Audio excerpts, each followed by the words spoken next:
Assalamualaikum warahmatullahi wabarakatuh. Kembali lagi di pelajaran akuntansi ya.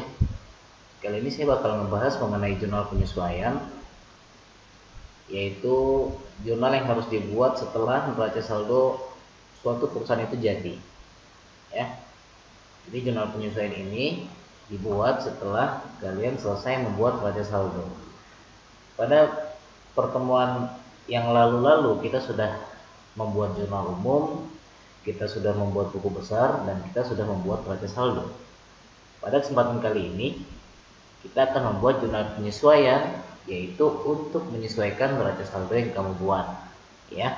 Jadi tujuan dari jurnal penyesuaian ini dibuat adalah untuk menyesuaikan neraca saldo yang sudah dibuat sebelumnya. Oke, di sini saya kasih contoh sebuah neraca saldo. Ini neraca saldo yang udah jadi ceritanya ya.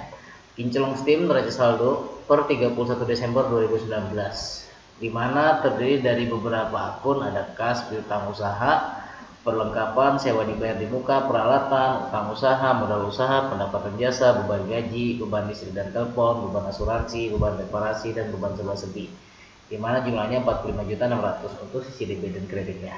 Oke. Neraca saldo ini masih belum fix, dalam arti masih memerlukan penyesuaian. Oleh dari itu, makanya kita disuruh buat yang namanya jurnal penyesuaian. Oke, langsung aja kita ke soalnya. Di sini ada data yang harus disesuaikan. Yang pertama, perlengkapan pada neraca saldo ternyata setelah dicek secara fisik tersisa 500. Yang kedua, sewa dibayar di muka pada neraca saldo dibayar pada tanggal 1 April 2019 untuk jangka waktu 1 tahun, dan ternyata hanya sebagian yang menjadi beban. Yang ketiga, beban asuransi pada neraca saldo dibayar pada tanggal 1 Agustus 2019 dan tidak seutuhnya menjadi beban. Yang keempat, peralatan pada neraca saldo diperkirakan menyusut 8% pada tahun 2019. Yang kelima, gaji 3 orang karyawan bulan Desember 2019 belum dibayarkan karena gaji dibayarkan biasanya pada tanggal 1 awal bulan berikutnya. Dan yang terakhir, data penyesuaian yang terakhir, terdapat jasa yang sudah diselesaikan sebesar 2.000 namun belum dicatat. Oke, langsung kita isi jurnal penyesuaiannya. Konsentrasi ya. Yang pertama, perlengkapan pada neraca saldo ternyata setelah dicek secara fisik tersisa 500. Di sini ada kata keterangan pada neraca saldo ya. Ada keterangan pada neraca saldo. Nah, begitu. Ya. Jadi kamu harus lihat, kalau ada keterangan pada neraca saldo ya berarti kamu harus lihat neraca saldonya nih. Di sini kan ada perlengkapan nih, besarnya 1.500 ya. Nah, neraca saldo ini kan catatan. Jadi di dalam catatan itu kita ceritanya punya perlengkapan 1.500 gitu loh. Ternyata setelah dicek secara fisik tersisa 500. Artinya begini, kamu kan misalkan punya usaha cuci steam gitu ya. Kamu beli sabun misalkan nilainya 1.500 gitu. Itu kan menurut catatan kamu 1.500. Tapi kan seiring berjalannya waktu, ya kan, lama kelamaan pasti sabun itu akan terpakai masih dong buat cuci steam. Gak mungkin sabunnya utuh, pasti sabunnya bakal terpakai. Nah, sehingga setelah dicek secara fisik ternyata tersisa 500. Ceritanya begitu. Ya. Dalam hal ini berarti dari 1.500 berarti ada yang terpakai berarti. Terpakai berapa berarti? Iya, berarti terpakai 1.000. Karena dari 1.500 tersisa 500. Artinya sabun atau perlengkapan steam itu kepakai 1.000. Harta yang telah terpakai ya, itu menjadi beban. Iya enggak? Berarti di sini timbul beban perlengkapan ya. Timbul beban perlengkapan sebesar 1.500 dikurangi 500 ya, sebesar 1.000. Berarti perlengkapannya ini terpakai 1.000 ceritanya. Oke ya. Nah, ada beban perlengkapan. Terus berikutnya lagi berarti perlengkapannya berkurang kan? Perlengkapannya berkurang kan sudah terpakai. Ya, perlengkapannya berkurang 1.000 dalam artian. Nah, di sini kita buat jurnalnya. Beban perlengkapannya kan berarti bertambah 1.000 karena kita telah menggunakan perlengkapan tersebut. Perlengkapan yang sudah terpakai namanya beban. Berarti beban perlengkapannya bertambah. Perlengkapan di debit 1.000 begitu ya. Di debit 1.000. Perlengkapannya sudah terpakai berarti perlengkapannya berkurang. Perlengkapan harta, harta berkurang di mana? Ya, di kredit. Berarti perlengkapannya berkurang 1000 di kredit ya. Begitu. Oke. Sampai sini cukup jelas ya. Kita lanjut ke nomor 2. Langsung aja kita ke nomor 2 nih. Sewa dibayar di muka pada neraca saldo. Gimana sewa dibayar di muka? Nih, sewa dibayar di muka ya. Sewa dibayar di muka pada neraca saldo dibayar tanggal 1 April 2019 untuk jangka waktu 1 tahun. Dan ternyata hanya sebagian yang menjadi beban. Ya. Jadi kita punya harta nih, harta kontrak sewa dibayar di muka. Kita ceritanya nyewa tempat, tapi kita bayar di muka buat jangka waktu 1 tahun. Nih kamu harus lihat nih, 1 tahun dibayar 1 April 2019 begitu ya. Berarti sekarang ini tanggal berapa, lihat nih. Yang namanya neraca saldo itu biasanya jurnal penyesuaian itu dibuat tanggal 31 Desember. Artinya kamu ngontrak dari 1 April sampai 31 Desember. Berarti udah berapa bulan kamu ngontrak? Kita hitung bareng-bareng. Aprilnya dihitung ya, karena dari 1 April kan. April, Mei, Juni, Juli, Agustus, September, Oktober, November, Desember. Ceritanya kamu udah ngontrak 9 bulan. Ya. Berarti sewa dibayar di muka. Ya. Berarti sewa dibayar di mukanya itu kan berarti sudah kamu gunakan. Ingat, sewa dibayar di muka tuh harta. Istilah kata kamu punya pulsa gitu loh. Kamu punya pulsa 3.600 untuk masa 1 tahun. Tapi pulsanya itu udah kamu pakai 9 bulan tadi yang kita hitung dari 1 April sampai 31 Desember. Berarti pulsa kalau sudah terpakai, pulsa itu kan harta. Ya, sewa dibayar di muka itu kan harta gitu loh. Saya anggap aja sebagai pulsa gitu loh. Beban sewa dibayar di muka itu harta sudah dipakai 9 bulan, maka menjadi beban. Namanya beban sewa berarti. Ya. Beban sewanya berapa? Yang sudah terpakai. 3.600 ini kan untuk 1 tahun. Ternyata kamu baru nempatin 9 bulan. Berarti yang sudah terpakai itu adalah 9 bulan. Gitu loh. Jadi cara ngitungnya adalah 9 per 12 dikali 3.600. Kenapa 9? Karena sudah dipakai 9 bulan. Dari April sampai Desember sudah terpakai 9 bulan. Kenapa 12? Karena jangka waktunya 1 tahun. Dikali besar sewa dibayar di mukanya. Ya. Jadi ini 2.700 ya. Nah, gitu loh. Terus sewa dibayar di muka ini sudah terpakai, berarti artinya sewa dibayar di mukanya berkurang. Sewa dibayar di mukanya berkurang ya, sebesar 2.700 juga.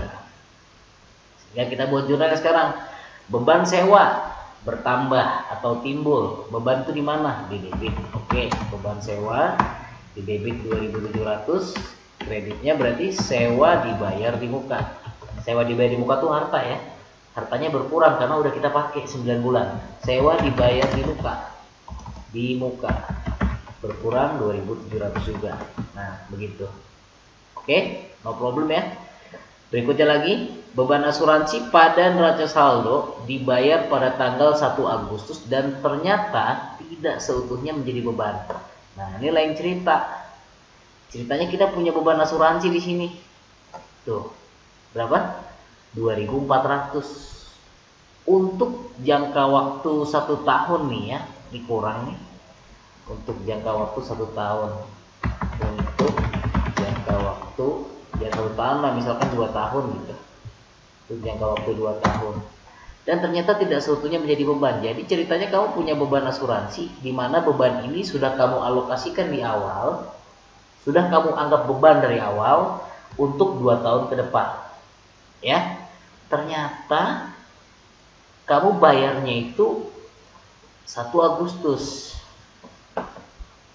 Yang namanya jurnal penyesuaian tanggal 31 Desember. Nah, berarti dari 1 Agustus sampai 31 Desember itu berapa bulan berarti? Kita hitung. Agustus, September, Oktober, November, Desember. Ternyata cuman kepake 5 bulan. Paham nggak? Paham ya? Semoga ya. Tapi kita sudah mencatatnya di awal sebagai beban asuransi 2.400 ya.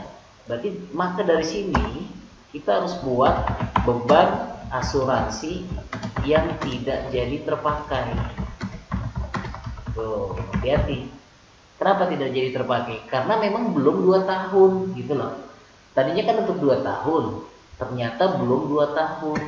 Berarti ada sisa atau ada beban asuransi yang belum terpakai. Berapa yang belum terpakai? Yang udah terpakai kan tadi 5 bulan ya, Agustus, September, Oktober, November, Desember. Oke, yang kepakai 5 bulan. Kalau untuk 2 tahun, 2 tahun itu berapa bulan? 24 bulan. Ternyata baru terpakai 5 bulan. Berarti ada beban yang belum terpakai. Gitu. Berarti beban asuransi yang tidak jadi dipakai atau belum terpakai, itu ya, belum terpakai, itu berarti 19 bulan. Ya. Jadi cara hitungnya nanti saya ajarin. Nah, terus berarti karena belum terpakai, berarti kita harus mencatatnya sebagai harta. Beban yang tidak jadi dipakai, maka kembali lagi menjadi harta. Itu logikanya ya. Kita sudah mencatat sebagai beban asuransi, ternyata tidak semuanya menjadi beban kan? Hanya 5 bulan. Berarti yang tidak jadi beban itu berarti kembali menjadi harta. Berarti di sini timbullah yang namanya asuransi dibayar di muka. Ya. Asuransi dibayar di muka tuh hartanya, harta asuransi gitu. Oke ya. Nah, cara ngitungnya gimana? Berarti cara menghitungnya adalah 19 per 24. Kenapa? Karena yang tidak jadi terpakai itu 19 dari 24 dikali berapa asuransi dibayar di mukanya di sini? 2.400 gitu ya. Dikali 2.400 berarti 1.900 nih. Nah, berarti asuransi dibayar di muka telah bertambah 1.900. Nah, ya. Oke. Nah, sekarang yang debit yang mana? Beban asuransi yang tidak jadi terpakai. Nah, tidak jadi terpakai berarti tidak menjadi beban. Berarti cara membuat jurnalnya di sini kita harus tulis debitnya dulu. Debitnya adalah asuransi dibayar di muka. Kenapa? Karena telah bertambah harta 1.900, di mana harta ini berasal dari beban yang tidak jadi terpakai. Berarti harta kita bertambah 1.900 gitu. Ya. Beban kita, beban asuransi kita kan ada yang tidak jadi terpakai kan? Berarti beban yang ada di sini sebesar 2.400 mana tadi?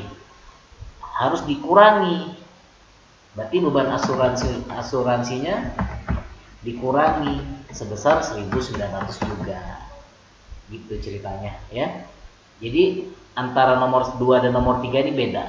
Ya, kalau nomor 2 dia tercatat sebagai harta, sewa dibayar di muka. Kalau nomor 3 dia tercatat sebagai beban. Beda cara ngertiannya, dia kebalik. Ya, nanti kamu ulang-ulang sampai kamu paham lah pokoknya. Oke ya. Kalau nggak tanya nanti kalau nggak ngerti nanti tanya aja. Begitu. Nomor berikutnya tanggal 4 nomor 4. Peralatan pada neraca saldo diperkirakan menyusut 8%. Ini harusnya ada keterangan dari harga perolehan.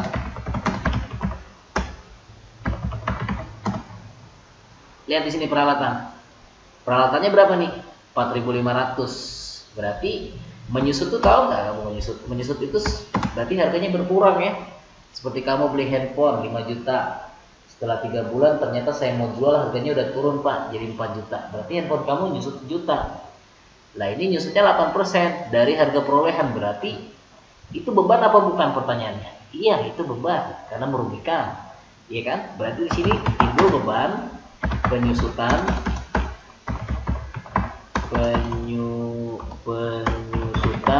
peralatan. Oke. Besarnya berapa? 8%. 8% dikali harga perolehannya. Berapa peralatan di sini? 4.500 ya. Dikali 4.500 berarti sebesar 360.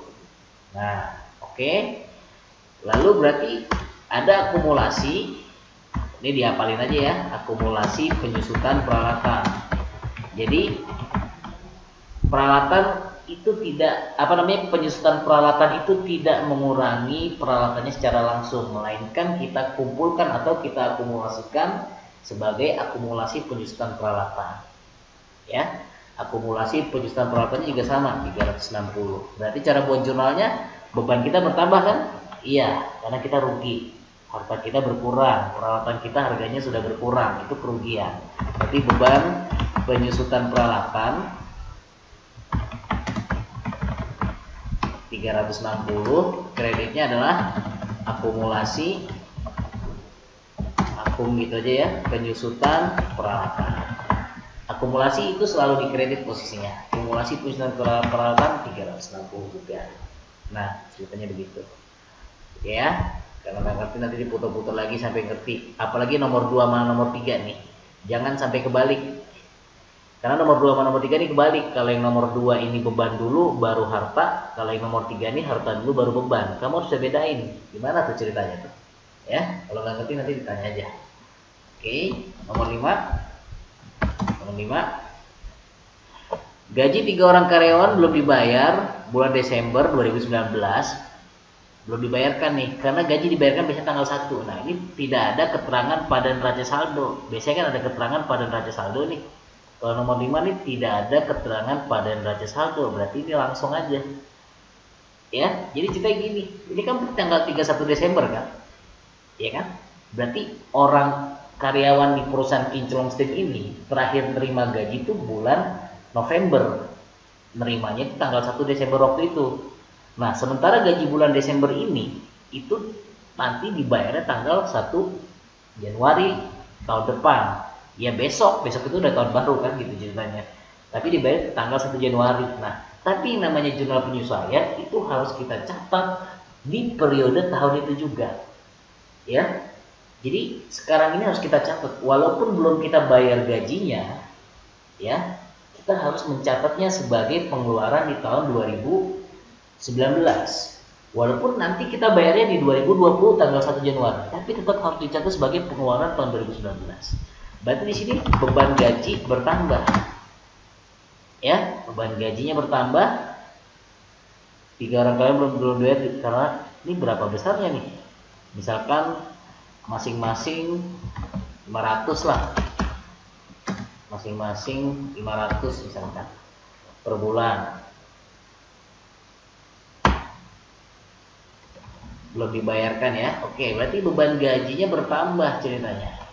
Beban gaji berarti 3 dikali 500, begitu ya, jadi 1.500. Pertanyaannya, ini gaji udah dibayar belum? Belum kan? Kan nanti dibayar nanti tanggal 1 Januari. Tapi sekarang harus dicatat karena beda tahun. Tetap gaji bulan Desember ini adalah masuk ke dalam tahun 2019. Berarti karena belum dibayar, berarti kita tulis sebagai utang gaji. Kita utang gaji terhadap karyawan sebesar 1.500, ya. Berarti beban kita bertambah, beban gaji. Oke, kreditnya adalah utang gaji. Utang bertambah di mana? Di kredit, jangan lupa ya. Oke, besarnya 1.500, besarnya lagi 1.500. Oke, sekarang yang terakhir, terdapat jasa yang sudah diselesaikan 2.000 namun belum dicatat. Nah, ceritanya kita udah menyelesaikan suatu pekerjaan nilainya 2.000 tapi belum dicatat. Nah, tidak ada keterangan pada neraca saldo, jadi kita nggak perlu neraca saldo, nggak perlu. Jadi tinggal kita pikir berarti. Ya, tinggal kita pikir berarti gimana nih? Nah, berarti belum dicatat kan? Terdapat jasa yang sudah diselesaikan namun belum dicatat. Oke, berarti gimana? Oh, berarti pendapatan jasa tuh. Kan kita sudah menyelesaikan pekerjaannya. Berarti pendapatan jasanya bertambah, ya, 1.500. Di sini tidak ada keterangan ya, berarti diterimanya secara tunai, berarti kasnya bertambah nih. Oke, kasnya bertambah 1.500. Oke. Pendapatan bertambah di mana? Di kredit. Kas bertambah di mana? Di debit. Berarti kasnya dulu ya. Kas 1.500. Kreditnya adalah pendapatan jasa. Oke, begitu ya. Ini adalah pendapatan jasa 1.500. Biasakan kalau buat jurnal dijumlah ya, dijumlah 3.700, 5.600, 5.960, 8.960 berarti 8.960, 8.960. Oke ya. Demikian dulu video saya. Nanti saya kasih tugas di Teams ya. Kalau belum ngerti diputar-putar lagi videonya, terutama nomor 2 sama nomor 3 nih. Dimana nomor 2 ini beban dulu baru harta, kalau nomor 3 ini harta dulu baru beban. Ini biasanya anak salah di sini. mereka balik-balik ya.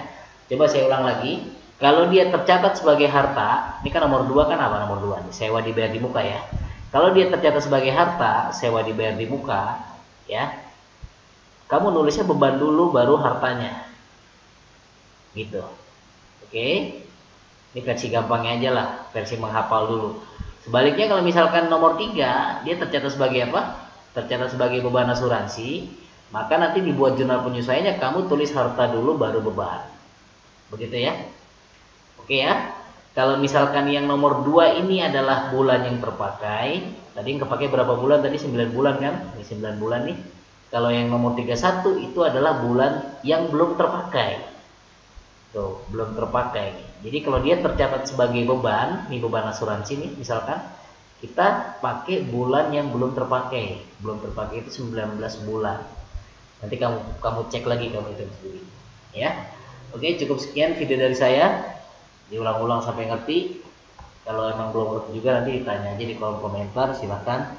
Monggo kalau saya ada waktu pasti saya jawab. Gitu aja dulu. Salam sukses. Semoga materi ini bisa kalian pahami dengan sangat-sangat baik. Terima kasih. Assalamualaikum warahmatullahi wabarakatuh.